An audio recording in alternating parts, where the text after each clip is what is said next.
tercer sello de Apocalipsis se abre en el versículo 6. Hoy tenemos unos minutos para reflexionar sobre el mismo, capítulo 6 y versículo 6 de Apocalipsis.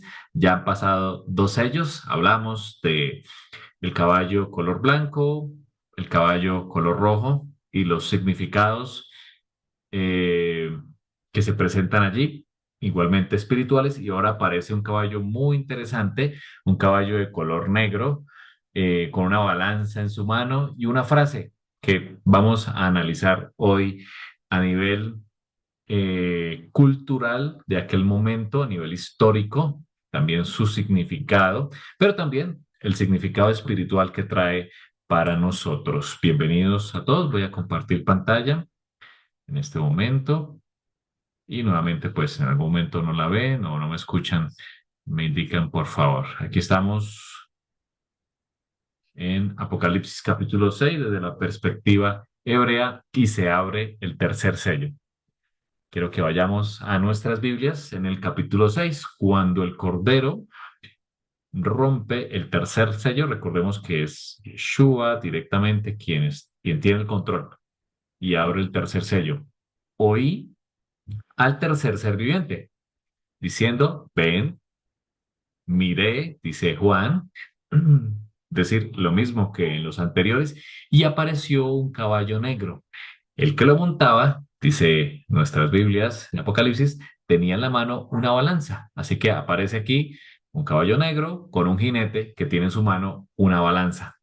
Y oí una voz en medio de los cuatro seres vivientes que decía, muy interesante frase, una ración de trigo por un denario y tres raciones de cebada por un denario. Esa es la mejor traducción de este versículo. Pero no dañes el aceite y el vino. Generalmente en las Biblias, por ejemplo en la Reina Valera dice 2 libras de trigo por un denario. Generalmente la libra o las 2 libras implican una ración. Ahí hay una discusión si la ración era 1 o 2 libras. Si vamos a la Biblia paralela para ver en el griego cómo fue escrito, ahí dice, ahí está la palabra shoinis. Esa palabra shoinis, entre otras traducciones, la mejor puede ser 1 libra de trigo. Así que es posible que lo que Juan escribió es no 2 libras de trigo, sino 1 libra de trigo por un denario y tres shoinis, 3 raciones o 3 libras de cebada por un denario.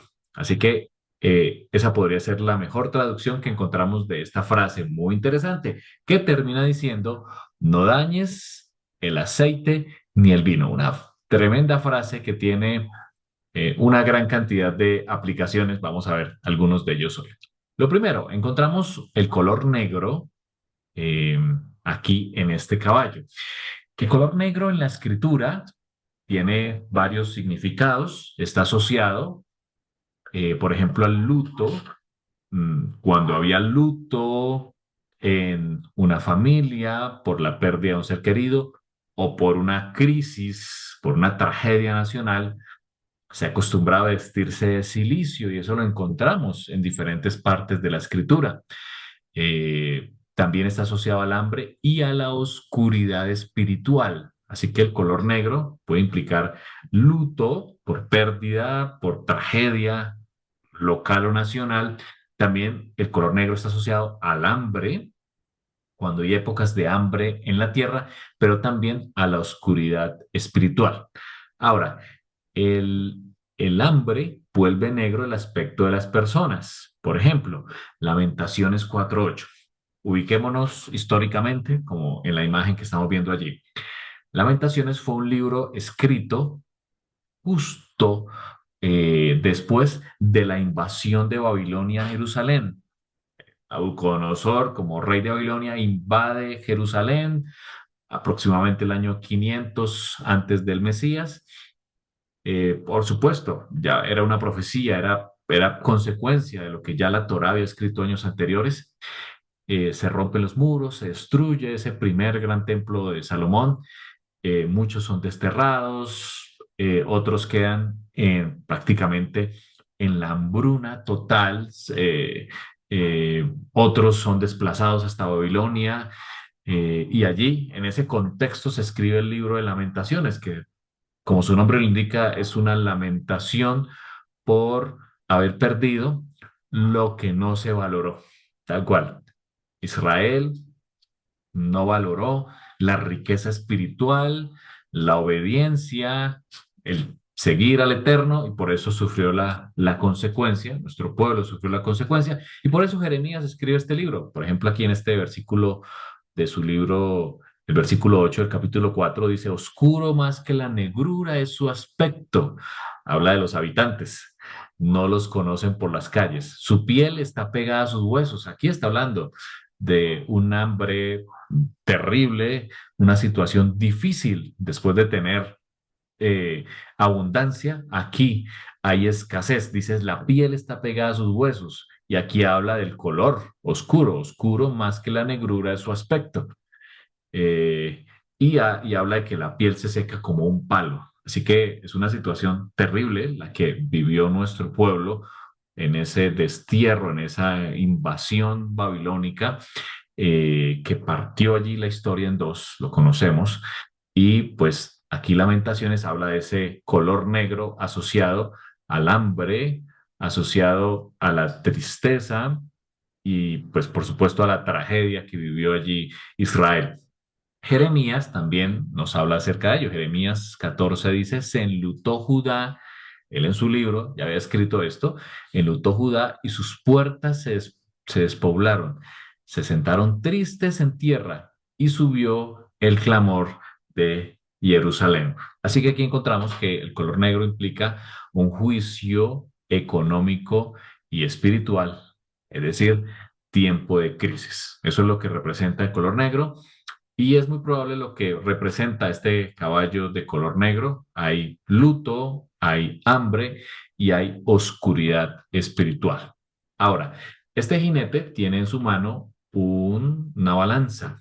Bueno, la balanza muy utilizada para en ocasión de los mercados, cuando se iba a vender un producto, se utilizaba una pesa patrón.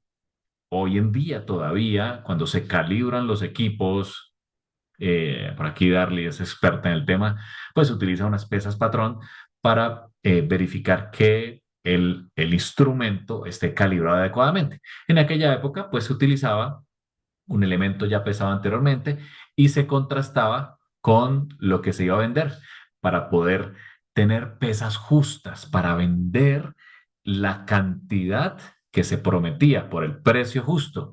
Así que la balanza en la mano históricamente y hoy en día se ha convertido en un símbolo de justicia o de juicio. De hecho, este símbolo se utiliza mucho en las cortes y en otros elementos de juicio. Así que implica mucho la justicia, ser justos, vender lo justo que se está pagando. O también implica un juicio, es decir, dar el castigo o dar el beneficio, dar el pago adecuado de acuerdo a lo que se ha cometido. De hecho, Yeshua dice en la escritura que Él vendrá para pagar a cada uno de acuerdo a sus obras, sean buenas o sean malas. Aquí esta balanza es un símbolo.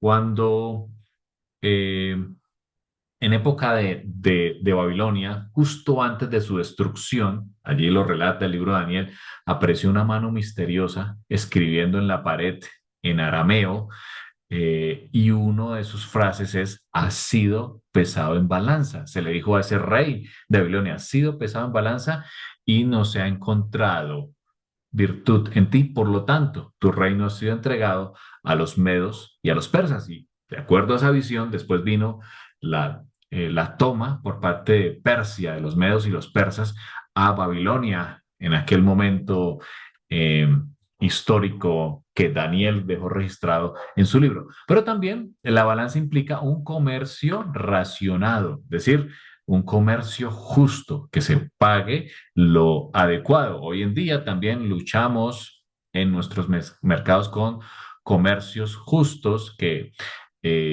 vendan el producto que se ofrece adecuado por el precio justo.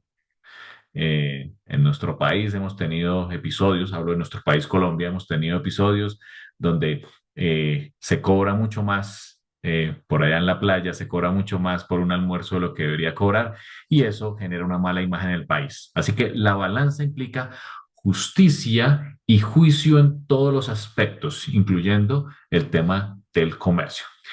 En la escritura, específicamente en la Torá, encontramos versículos que nos hablan de eso que Dios, nuestro Elohim, demanda medidas justas. En la Torá, en Levítico 19, hay un mandamiento precisamente acerca de ello. Dice el Eterno, no hagáis injusticia en juicio. Dice él, no hagáis injusticia en juicio. Perdón, voy a apagar por aquí el micrófono. En nuestro corazón a todas ellas para las... Vamos por aquí. Bienvenidos los que se están uniendo. Bien. Y entonces el mandamiento dice, no hagáis injusticia en juicio, en medida de tierra, en peso, ni en otra medida. Así que el mandamiento es ser justos en las medidas. Así que vender lo que se pesa justamente. Eso es lo que el Eterno está diciendo. De hecho, Proverbios 11, Salomón en su sabiduría escribe, el peso falso es abominación a Hashem. Interesante, ¿no? El peso falso, o sea, cuando no se paga lo apropiado o la famosa estafa es abominación a Hashem, mas la pesa cabal le agrada. Por supuesto, en aquel momento ya existían los estafadores, así que eh, alteraban estas balanzas para decir que estaban cobrando algo justo, pero en realidad estaban cobrando más de la cuenta. Quizás fue una de las razones por las cuales también Yeshua desocupó a los mercaderes del templo, porque estaban cobrando con medidas injustas allí, en el templo, en la casa de mi padre, como lo dijo él. Así que en este contexto, en el contexto del caballo negro que aparece aquí y su jinete con una balanza en la mano, indica que hay control, pero también hay escasez en el comercio de alimentos básicos. Aquí el color negro, que ya vimos que es hambruna, que es tragedia, con una balanza en la mano, indica que hay un control.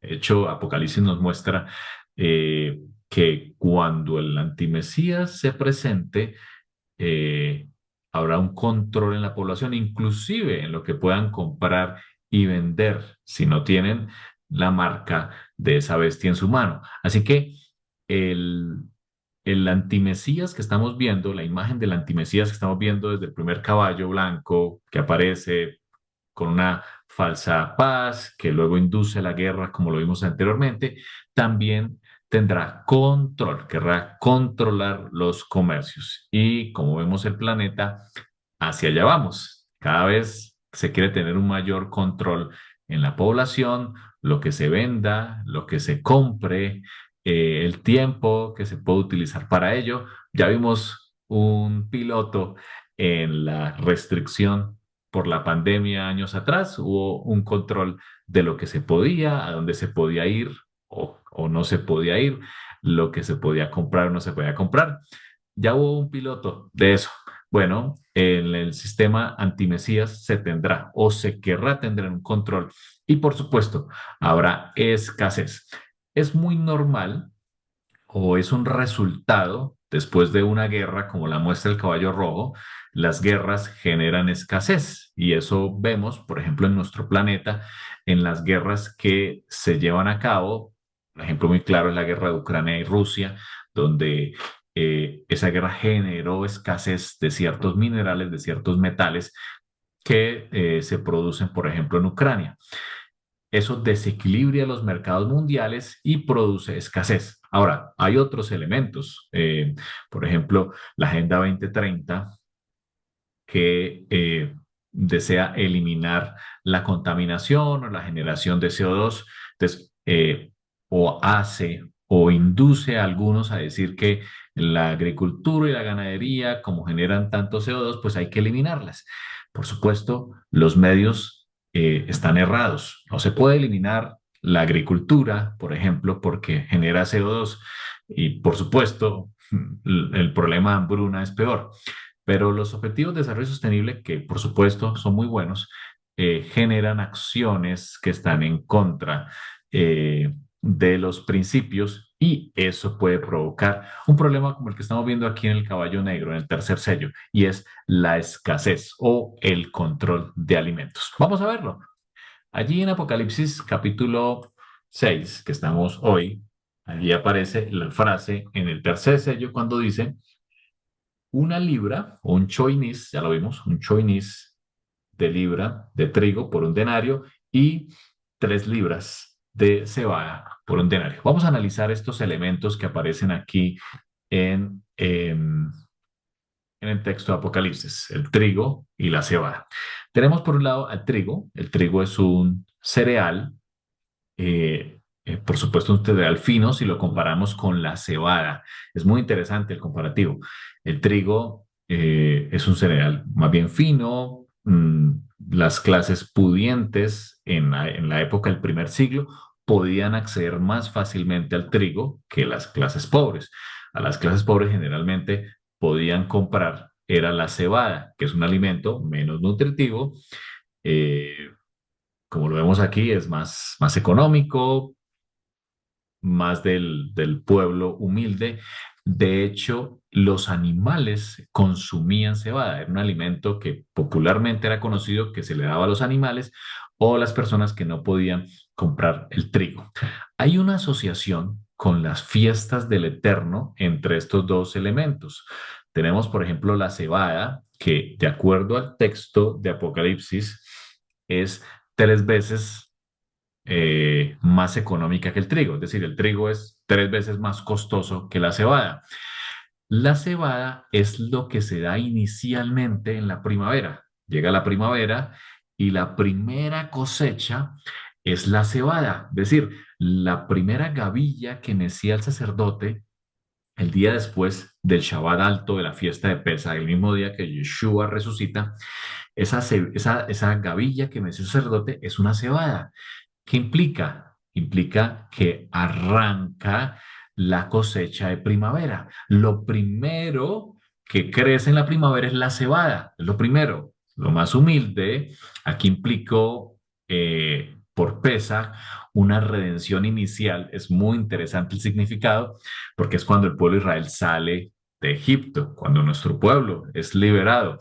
Y también implicó el sacrificio de nuestro Mesías Yeshua. Así que arranca con algo humilde, ¿cierto? Con lo primero, lo que se llama la primicia, que es la redención inicial del sacrificio, y arranca un ascenso. De hecho, hoy en día estamos en el ascenso, estamos en el día 27 del conteo del Omer, estamos ascendiendo hacia los 50 días hacia la fiesta de Pentecostés. De hecho, Pentecostés viene de la palabra griega 50, que implica los 50 días de ascenso. Hay un ascenso entre la cebada y el trigo. Hay algo que el Eterno quiere decirnos aquí, que debemos elevar nuestra vida. Ahora, así como el trigo pesa y cuesta 3 veces más que la cebada, de acuerdo a Apocalipsis, el Eterno quiere decirnos que nuestra vida tiene que elevarse 3 veces más de lo que éramos anteriormente.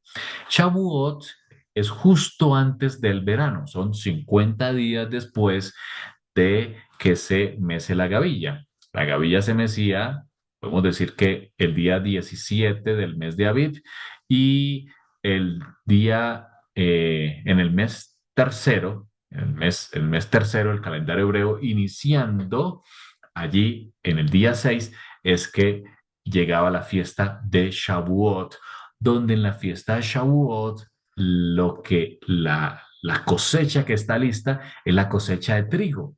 Eso implica algo mucho más refinado, un alimento más nutritivo. De hecho, los panes que se presentan hoy en día y también en aquella época en el templo eran panes de trigo, que implica madurez espiritual, una palabra revelada. ¿Qué es lo que nos está diciendo aquí el Eterno? El Eterno quiere que ascendamos en esta escalera de los 50 días que estamos contando, los 50 días del Omer hasta Shavuot, el homer es una medida de trigo, para que nuestra vida pase de ser un alimento más económico, un alimento humilde, a ser un alimento más fino, más nutritivo, más maduro, lo que quiere decir el Eterno aquí. Ahora, encontramos varias referencias de que estos dos cereales eran esenciales en Israel. Por ejemplo, en la famosa multiplicación de los panes y los peces, los 5 panes y los 2 peces. En Juan 6:9 dice, aquí hay un muchacho que tiene 5 panes de cebada, aquí aparece la palabra cebada, y 2 pescados. Pero, ¿qué es esto para tanta gente? Fíjense que un muchacho tenía su ración de 5 panes de cebada, es decir, que era un muchacho humilde y tenía 2 peces. Era un muchacho humilde de acuerdo a la cebada que llevaba allí. En Éxodo 9, en ocasión de la plaga del granizo, también se menciona que el lino y la cebada fueron destruidos, ya que la cebada estaba en espiga y el lino en flor. Quiere decir que es muy probable que cuando cayó esta plaga era época de primavera, cuando cayó la plaga de granizo. Y también en Deuteronomio 8:8, hablando de la tierra de Israel, dice tierra de trigo y de cebada, viñas, higueras y granados de miel y olivares, los frutos de Israel. Así que son frutos asociados a Israel, se utilizaban en el templo también, inclusive como las ofrendas del templo, pero también están asociadas a las fiestas. Una más refinada, más nutritiva que la otra, el trigo, que se cosechaba después, a lo largo de la primavera, hacia el final de la primavera, iba el trigo. Y aquí hay una lección espiritual. El Señor quiere que pasemos de ser cebada a ser trigo, de ser algo menos nutritivo a ser algo más nutritivo, a ser algo más refinado, como era el trigo, de hecho, más costoso que la cebada, como lo vemos aquí, por supuesto. Ahora, aquí parece también la moneda denario. Esta moneda que la hemos visto allí en los evangelios que describen a Yeshua, por supuesto, era una moneda romana, como vemos aquí en la imagen, fue instituida mm, eh, unos 200 años antes de la llegada del Mesías y era muy popular en aquel momento. Esta moneda al denario equivalía al salario diario de un jornalero, es decir, el trabajo de un jornalero que iba a trabajar, como lo vemos en Mateo 22:2, en ocasión de los obreros de la viña, que el dueño de la viña convino con los obreros en un denario al día. Entonces, podemos, de acuerdo a este soporte de la escritura, decir que el denario era el salario de un día al día. Así que lo puede usted comparar con su moneda local de cuánto equivale el salario de un día de una persona. Ahora, miremoslo en el valor estimado en la antigüedad. Eran aproximadamente 4,55, o sea, 4,55 gramos de plata pura. Eso se fue desmejorando, como pasa en todas las monedas. Inicialmente, antes del Mesías, este era el valor que, pues, con el valor de dólar por gramo, o podemos decir que hoy en día valdría casi $5 esa moneda. Por supuesto que hay unas diferencias entre aquella época y hoy en día con la inflación y otros aspectos, por supuesto, pero si traemos esa moneda hoy en día, estamos hablando de $5, con esa moneda, un jornalero podía comprar el alimento de, de las raciones, de las 3 raciones al día, para él y su familia. O sea, digamos que un denario alcanzaba para que la persona pudiera sobrevivir, alimentarse, tener un techo. Eh, por supuesto, ese valor fue desmejorando después del Mesías, años 100, 200 después del Mesías, ya valdría un poco menos, dado que la plata con la que se hacían las monedas cada vez era más escasa, ya casi un 50% de esa moneda era plata y lo demás eran otros metales, como sucede también, o como sucedió con nuestras monedas. Aunque hoy vale poco, en términos absolutos, su poder adquisitivo en el siglo I era mucho mayor. podría cubrir las necesidades básicas de una familia por día. Así que un denario por un solo shoinis, o sea, una sola libra, esto que está mencionando el tercer sello implica una inflación severa. Un denario, que era el salario de un día al día, y alcanzaba para cubrir las necesidades básicas, por supuesto, las necesidades básicas de un jornalero.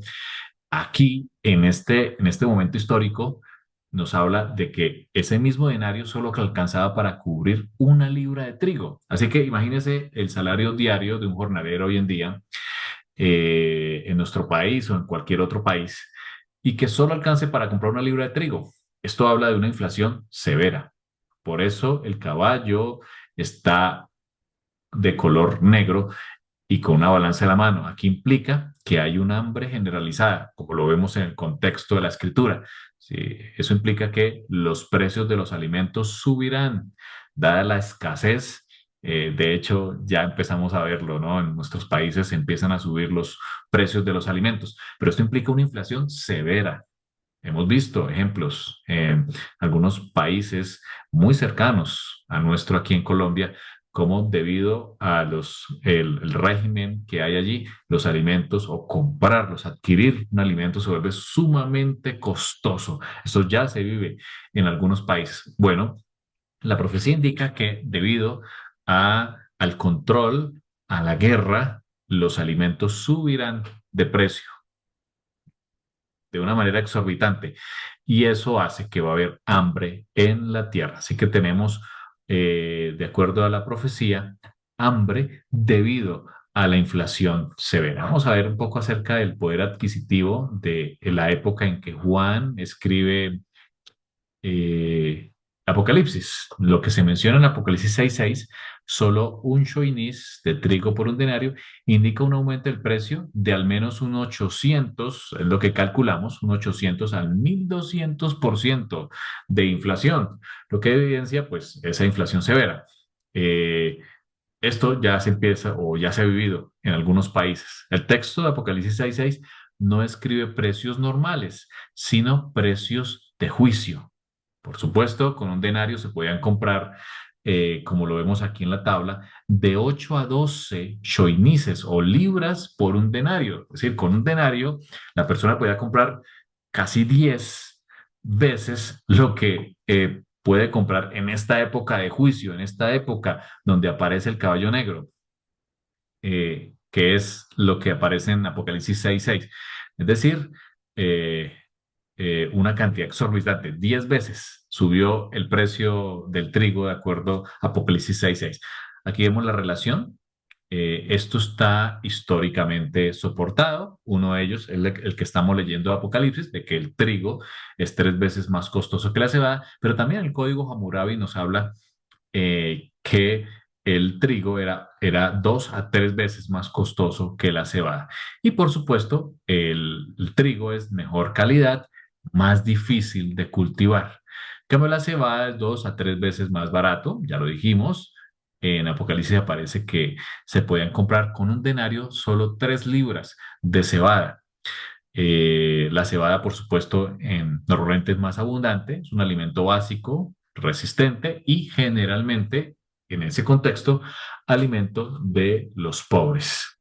Así que lo que vemos aquí es que hay una superinflación, los precios suben 10 veces más, pero también esto implica justicia poética y un mensaje espiritual, ya que lo valioso se vuelve inalcanzable. Muy interesante el mensaje que nos trae aquí Juan, inspirado por el Rúa, que lo valioso, es decir, el trigo, que es el más nutritivo, se vuelve inalcanzable dado su precio, mientras que aparecen dos elementos allí adicionales, el aceite y el vino. El espíritu y el pacto no pueden ser dañados. Es decir, aunque lo inalcanzable, lo valioso, materialmente se vuelva inalcanzable, hay otros elementos espirituales que no pueden ser dañados. Vamos a verlos. Aquí aparecen en escena, finalizando ese versículo, no dañes, o no afectes el aceite y el vino. Aquí los tenemos. El aceite, la palabra hebrea shemen, implica unción en la escritura, también implica luz y alimento. De hecho, era usado en la menorá, en el candelabro del santuario. Éxodo 27:20 dice, ordena a los israelitas que traigan aceite puro de oliva para que las lámparas estén siempre encendidas. Así que el aceite se usaba en el santuario, implica luz, de acuerdo a este versículo de Éxodo 27:20, pero también implica unción. Cuando se ungía a un sacerdote, a un profeta, se colocaba aceite en sus cabezas. También el rey, al rey, por ejemplo a David, lo vimos allí, o lo hemos visto en Primera de Samuel, se ungió sobre su cabeza aceite, ya lo vamos a leer. Así que implica también la unción, de allí viene la palabra Mesías, del hebreo Mashiach. Yeshua es Mashiach, es ungido, sobre él se colocó el espíritu, el Ruach. Así que el aceite tiene un mensaje espiritual muy profundo, es luz, pero también es símbolo del espíritu, de la unción del espíritu. El vino, yaín, del hebreo yaín, implica gozo, implica pacto. De hecho, el pacto se hacía con el símbolo del vino, pero también implica una ofrenda. Muy interesante lo que implica el vino. Implica gozo, implica pacto, pero también implica ofrenda. Miremos algunos ejemplos. Números 15:5.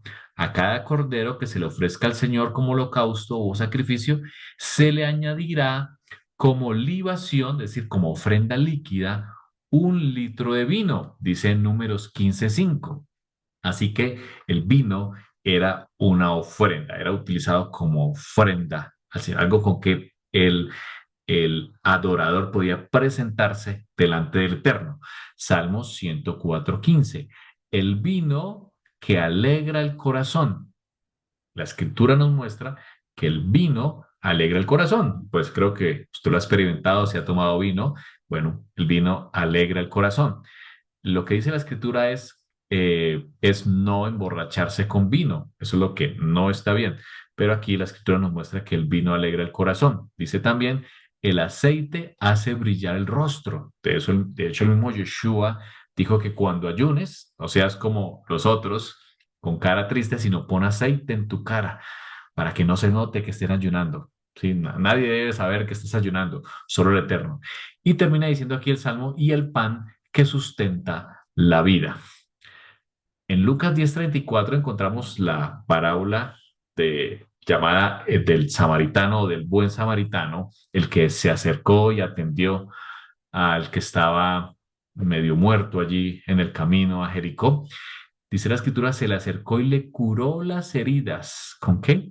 Con vino y aceite. De hecho, se utilizaban estos dos elementos en la curación, pero por supuesto en la parábola tiene un significado paralelo a Apocalipsis 6 que estamos leyendo. Hay dos elementos que son curativos y que, de acuerdo a Apocalipsis, no se dañan, siguen vigentes los elementos del pacto y del espíritu. Sigue diciendo, luego lo montó sobre su propia cabalgadura, lo llevó a un alojamiento y lo cuidó. Ahora, esto también tiene un simbolismo en Yeshua. El primero, el aceite, implica el Ruach, el Espíritu Santo. Samuel, esto es primera de Samuel 16:13, en ocasión de la unción de David, no, Samuel tomó el cuerno de aceite y ungió al joven, aquí está hablando de David, en presencia de sus hermanos. Entonces, dice aquí, el Ruach del Eterno, el Espíritu del Señor, vino con poder sobre David y desde ese día estuvo con él. Luego Samuel regresó a Ramá. Así que hay un significado íntimo entre el aceite y el espíritu. Cuando se ungía con aceite a un rey, a un sacerdote, a un profeta, implicaba o era un símbolo de que el Ruach venía sobre él. Qué precioso, ¿no? Lo que necesitamos todos, el Ruach. De hecho, eh, el Eterno nos ha dicho que pidamos al Espíritu. ¿Qué mejor pedido en una oración que pedir su Espíritu? Y el símbolo del Espíritu es el aceite. Hechos 10:38, me refiero a Yeshua de Nazaret. Aquí está hablando el discípulo, como lo ungió Dios con el Espíritu Santo. Aquí está hablando nuevamente que la unción está ligada con el Ruach y con poder, y cómo anduvo haciendo el bien y sanando a todos los que estaban oprimidos por el diablo, porque Dios estaba con él. Así que claramente el aceite es, aparte de que es un alimento, ya lo vimos, es un elemento para dar luz, implica la unción, ¿sí? Implica la unción del Espíritu. Y también tenemos el vino, que implica la sangre del pacto. De hecho, en Mateo 26, en ocasión de la celebración del Pesaj, antes de su muerte, Yeshua dice que tomó la copa, que tenía vino, dio gracias, así que aquí dijo la bendición y se la ofreció a sus discípulos diciéndoles, beban de ella todos ustedes. Esta es la copa, esta es mi sangre del nuevo pacto. Así que ese vino que ya vimos que alegra el corazón, que trae gozo, también es un símbolo de pacto, aparte del símbolo de la ofrenda. Quiere decir que estos dos elementos, el pacto y el espíritu, no se dañan, representan lo intocable del reino. Y Apocalipsis es muy claro, es decir, que aunque suban lo que parece que es lo más importante, suba de precio y se vuelva difícil de poder comprar como el alimento material, Yeshua dijo, no solo de pan vivirá el hombre, sino de toda palabra que sale de la boca de Dios. Eso es lo que está diciendo este versículo de Apocalipsis. Lo que está diciendo es que cuando buscamos afanosamente, como dijo Yeshua, buscamos el pan para alimentar el cuerpo material, realmente lo más importante es lo intocable del reino, el Ruach, su espíritu y el pacto. Eso nunca se dañará a pesar, como lo escribimos aquí, a pesar de los tiempos tormentosos, a pesar del juicio, a pesar de que Jesús en los alimentos. Lo más importante es buscar al Eterno, dijo Yeshua. Lo demás viene por añadidura. ¿Qué conclusión espiritual tenemos de este tercer sello? Con esto terminamos. Que hay un juicio, lo veremos con ocasión de el establecimiento del nuevo orden mundial, alguien que quiere traer paz, que es sagaz, que es inteligente, con un poder que quiere hacer tratados de paz, pero después traerá destrucción, como dice el versículo, cuando digan paz y seguridad, vendrá destrucción. Esa guerra trae también un control, trae consecuencias de inflación, traerá consecuencias de hambruna, de que los alimentos escaseen y suban de precio, como dice Apocalipsis, hasta 10 veces más.